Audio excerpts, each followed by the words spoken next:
Well, we're here at Cambridge Junction. It's April, the sun's out, we're actually getting to the last razor. I'm glad to be here with Lucy Ward, and it's day 5, something like that of your tour. Yeah, day 5. It's going well? It's going really well. I've been quite astounded, actually. We've had 3 standing ovations and a double encore, so we'll see what tonight has in store.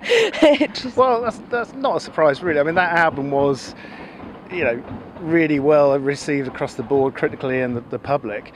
But it was quite a departure for, development of your sound and what you can do. And it's a big sound on the album, so you've had to rope a few people in. Certainly. I mean, I think it's a great opportunity for any solo artist with the second album to create that big sound, if it's there in your head. And it was down to the success of the album that I thought better throw some musicians together. And when I say throw some musicians together, I do mean O'Hooley and Tino, Stephen Cloughlin, formerly of the Willows, and I've got a bassist and a fiddle player as well, and it's just it's fabulous. I'm really enjoying it.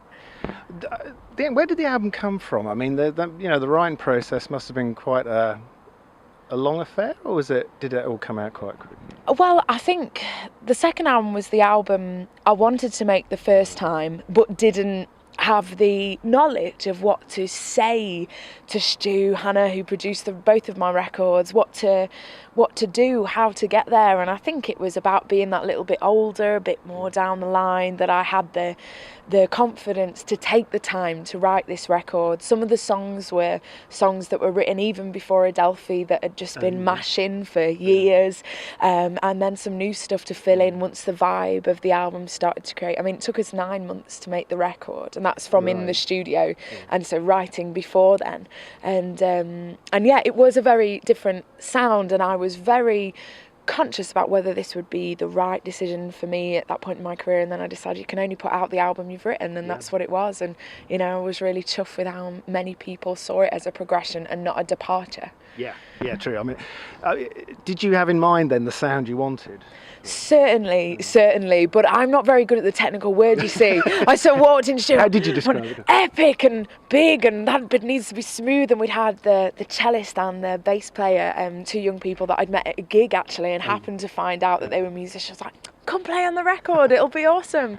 And they could read music and I can't, so I'm saying, Stu, can the line go da da da da, and he's going, that's B C, and letting them know and being my translator. And but I think it made for this really organic, collaborative process that the album definitely benefited from. I would certainly say that it was myself and Stu that drove that record, but everybody that contributed really brought their own sound to it, and it made it something special. My kimono's flying everywhere. Hang on.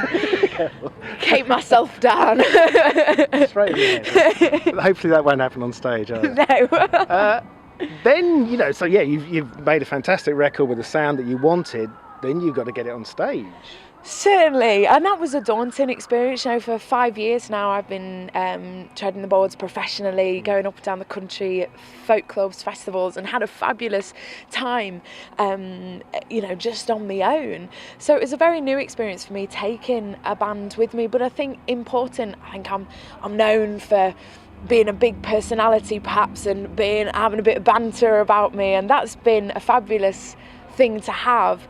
But I think having the band behind me is an opportunity to show people that maybe the diversity of myself as a musician, and really just to realise the album live is a really special experience for me anyway. Yeah. Have you, like you say there, you've got this fantastic stage presence when you're on your own. Well, you keep an audience engaged.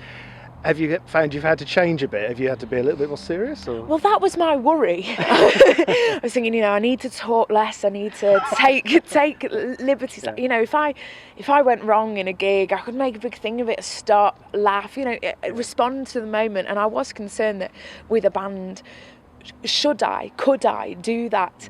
And certainly the first few gigs I was sitting in the backstage going, all right, I'm going to have to be serious, and I can't do jokes. And I'm like, Lucy, just be yourself and it'll be fine. And I think finally, now we're taking this out on tour, I'm really easing into it, and they're a group of really sensitive and responsive musicians. So if the right moment comes up with the right audience and there's a bit of banter, I can capitalise on it. But otherwise, I don't feel like I need to be like you use the phrase fill the stage, you know, I've got some other people there who are filling the stage with my music, and so maybe it's an opportunity for me to not be more serious, but to just sit back and let the gig happen, rather than feeling I need to be a driving force 100% of the time. Well, also I guess the material dictates it to a degree, doesn't it? So Certainly. Well, with this tour we're doing the majority of single flame. We've got some stuff from our first record, Adelphi, in there, and some cheeky extras which people have to come and see us to find.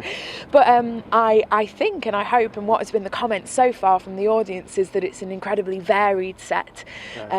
Which is exciting, because you can have a serious moment and then jump straight into Come On Eileen or something daft like that, you know. But there you've suddenly got 2 albums worth of material, so Yes. for you as a performer it must be much more rewarding. It's fabulous to take 2 records worth of stuff out on tour, and again it enables you to have that variation out there. It's also nice because you get people coming and requesting all sorts of things, and that can create something exciting. But I tell you, the worst thing about having a band with you is when you disagree what should be in the set. But luckily that means they all kind of have made connections with different songs that we play, and we sit there discussing, what do you want tonight, what do you want, and I hope that people will come, and although it's the Lucy Ward band, they'll see a really collaborative thing that I'm thankfully and luckily the head of. How much rehearsal did you have to do? Not as much as I maybe would have liked. Between everybody's schedules, especially Ahuli and Tito having just brought out their third album, The Hum, this year. No, we've known Lucy for a few years actually. She supported us on our first headline tour that we ever did in 2010, and we just really gelled with her, and we've sort of worked together on and off ever since, and this is the first opportunity to really properly work together and go out as a band, and it's brilliant. Great actually. So did you actually getting in there, obviously the material existed, had been recorded, but did you have a chance to go in and do some arrangements of your own, have your own, stick your oar in? We did actually. We didn't play on the album, but Lucy was very sort of certain that she wanted to do a different live arrangement to the album, so we sort of worked out between the women of the band, so that's me, Belinda, Joy and Lucy, worked out some sort of core arrangements together in Lucy's front room with cushions and kittens, and it was all very lovely, and then it sort of, we sent the recordings to the rest of the band, and then they put the drums and bass on. But we had a lot of input in the arrangements. But it's pretty quick from what she said. It was like 3 days you've had actual rehearsal or something? Yeah, about 3 days. It's been very kind of intensive but good, and some really interesting things. Joy is a music therapist, so she's got this box of tricks, basically, lots of percussion instruments, and Heidi's using percussion instruments in the arrangements, and that gives a different kind of sound to it. And also you're playing guitar, which is the first time you've played guitar in zillions of years. Lucy lets me play my guitar in her band. I was going to say, but you don't. Oof. No. Even having come off after one rehearsal, I didn't doubt that they'd get it. They're fabulous. It's fantastic. Well, congratulations, I guess, on making that second, which is always meant to be the difficult album, something of a landmark album. So, oh, bless you, thank you. Challenges for the third one, isn't it? I am scared. I mean, I was really scared about the second record, and now, I had such a strong vision for Single Flame, and I knew where I wanted it to go. But rather than being frightened of it, I've resolved this week, in fact, that I need to just say, well, that means the third album can be anything. True. And whatever comes out, and I've started writing it, and it's coming together slowly. Great, so hopefully be in the studio at the end of the year and looking to release something kind of summer next year. I try. That's fantastic. Well, we'll look forward to seeing it tonight. And are you going to be doing some festivals this year? Yeah, we're going to be everywhere. We're going to be at Warwick. We're going to be at Sark. I'm going to be at Cambridge on my own. We've got a mixture of solo and band gigs, so people can find out all that stuff on the website. Fantastic. Well, thank you very much, Lucy. No problem. See you again soon. Thank you.